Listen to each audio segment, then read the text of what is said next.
que je ne vous ai pas encore parlé de CADWORK 2D. Donc, CADWORK 2D nous permet de récupérer des informations deux-dimensionnelles, géoréférencées ou pas, et de les apporter dans notre maquette numérique. Donc par exemple ici, si je veux récupérer de la donnée qui vient du cadastre ou autre, via un fichier DXF-DWG, je l'ouvre dans CADWORK, je filtre mes données avec les différents moyens du bord. Donc ici, je vais prendre le parcellaire, je ne mets qu'un layer visible, j'ai très vite en fait que mon parcellaire. Je pourrais repérer les layers assez facilement en cliquant dessus. Et là, donc, ce qui m'intéresse, c'est vraiment de prendre le cadastre. Alors cette fois, c'est pas via un géoportail, c'est via un fichier que j'ai récupéré. Voilà. J'isole vraiment le minimum d'informations nécessaires. Et ensuite, je peux tout simplement faire un CTRL-C. Je viens dans ma maquette et je fais un CTRL-V, A pour dimension absolue. Voilà. Donc, dans la 2D, je récupère le X et le Y, mais le Z, comme on le connaît dans la 2D, c'est rare qu'il est donné.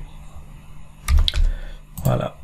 Mais j'obtiens déjà des informations très intéressantes pour la suite de notre travail. Donc, je les mets un peu plus haut pour bien les voir.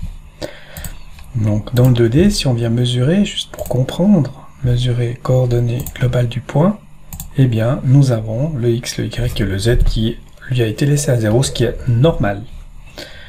Mais je peux facilement, dans ma maquette, le mettre où bon me semble en Z. Voilà, et maintenant, avec l'aide de ces points exacts, eh bien, je peux récupérer cette fois un fichier PDF non géoréférencé et le mettre en place d'une manière précise grâce à l'aide de ces lignes de cadastre. Voilà, donc à nouveau, cette information 2D est mise au sol, mais je peux donc soit la déplacer, soit je peux lui mettre la hauteur de 866 qui sera la hauteur de mon fond de terrassement. Voilà, et maintenant, je viens en Top View, il suffit de récupérer mon point exact d'intersection ici, et je peux ramener, touche raccourci 5, cet élément sur le point exact.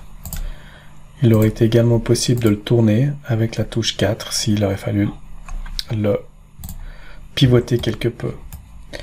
Et voilà, donc ces dimensions, nous les avons également ici. En ouvrant, nous récupérons aussi le X et le Y de la coordonnée géoréférencée.